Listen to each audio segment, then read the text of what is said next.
lugar em que vocês estão. Quem sabe você olha para a situação em que você está vivendo, para o cenário, e a vontade é de fato não fazer exatamente nada. Mas o Senhor está dizendo, não deixe de orar. Não deixe de trabalhar. Não se amolde aquilo que está à sua volta. Não paralise a sua mente no momento difícil. Não se apegue aos dias difíceis. Mas se levante, trabalhe, faça o que precisa ser feito.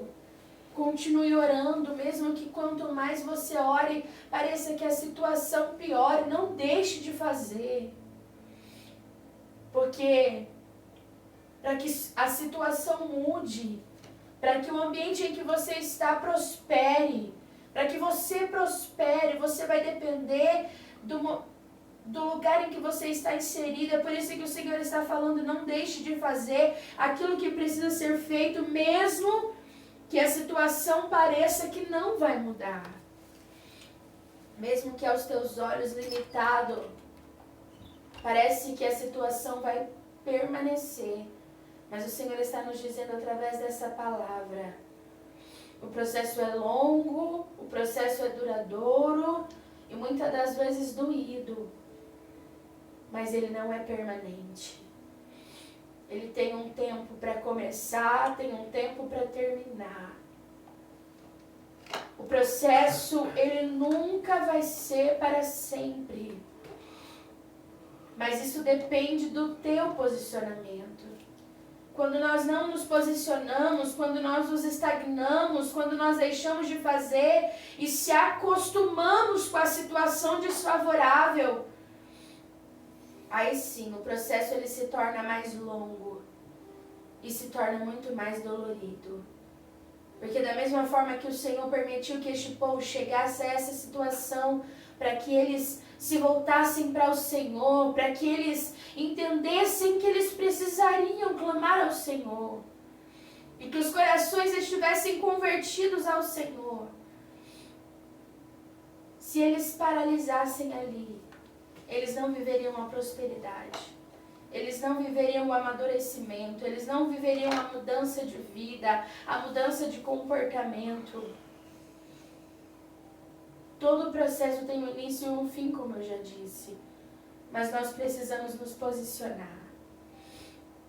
Ana, quando ela sofria todas as vezes em que de ano em ano eles subiam ao templo para sacrificar, para agradecer, a palavra do Senhor nos diz que quando eles subiam, Penina irritava.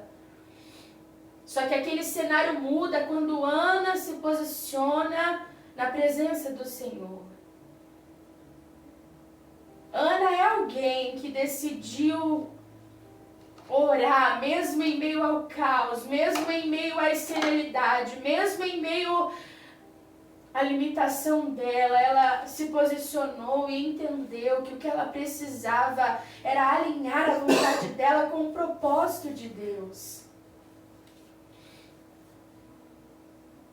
Que o nosso desejo seja alinhar a nossa vontade ao propósito de Deus. Isso aconteceu com Ana e era isso que Deus estava querendo que acontecesse com esse povo.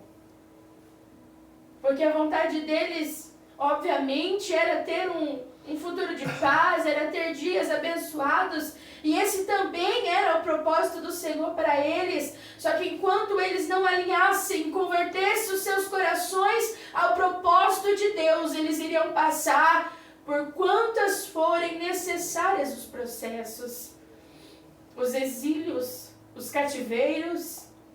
Nós não amadurecemos quando nós não entendemos, ou muitas das vezes sem entender, mas aceitamos a vontade do Senhor. Nós vamos passando de cativeiro, de exílio, até que nós estejamos alinhados.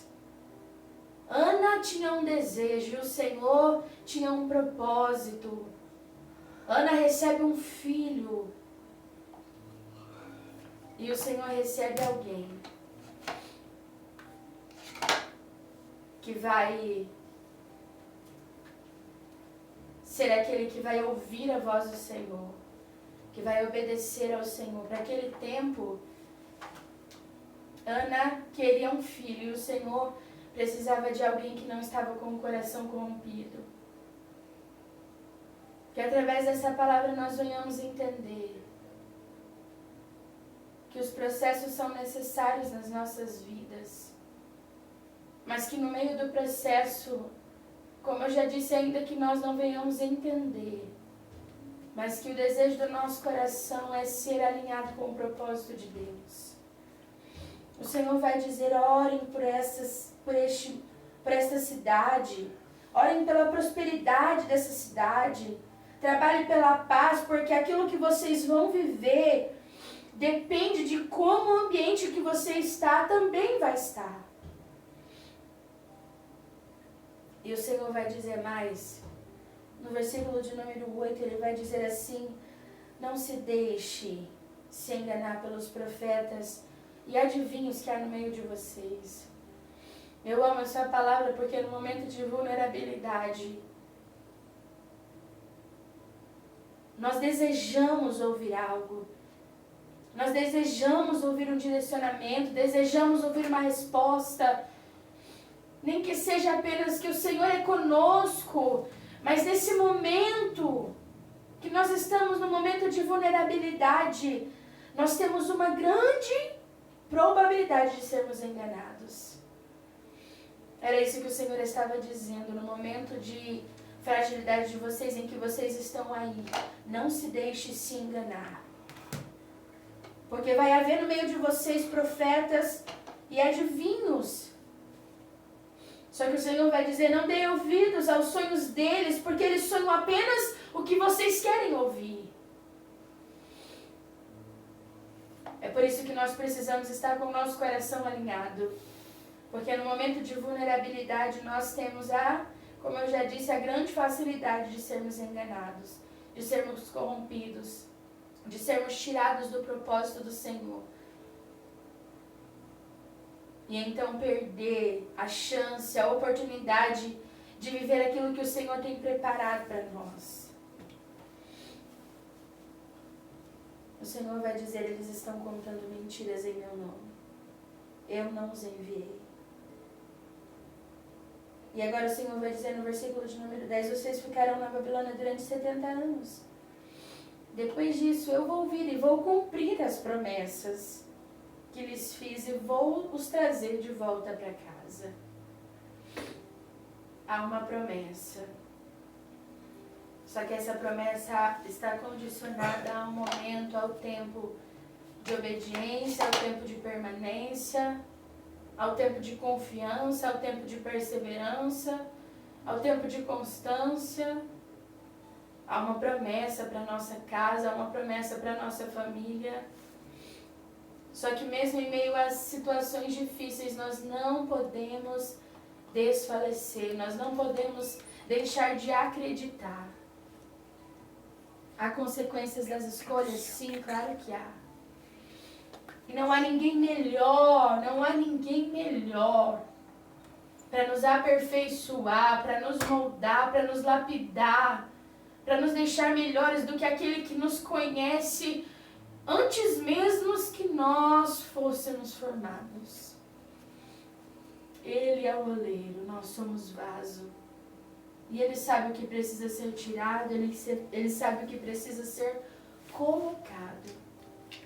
Então, que nesta noite, através dessa palavra, nós venhamos falar para o Senhor: Senhor, alinha a minha vontade com o Teu querer. Alinha aquilo que eu quero com aquilo que o Senhor tem para mim. E que eu possa aceitar o tempo. A palavra do Senhor nos diz que há um tempo para todas as coisas debaixo do céu.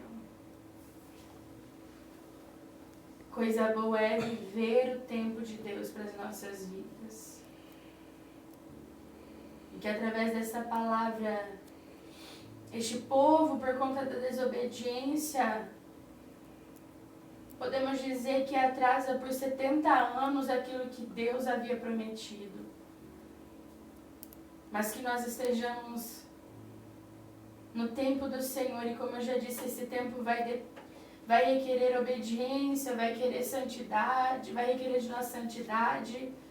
E se nós estivermos dentro desses princípios, dentro disso que o Senhor conta e espera de nós, nós não estaremos tardando e não estaremos adiantando, estaremos no tempo certo.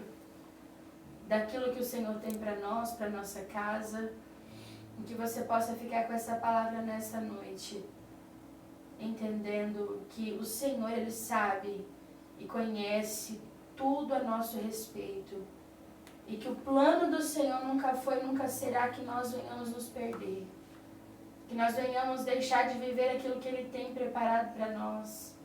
A vontade do Senhor é que nós entremos no seu gozo, fiquemos com Ele, para que Ele nos sirva naquele grande dia. Mas é preciso que nós alinhemos a nossa vontade com o propósito do Senhor.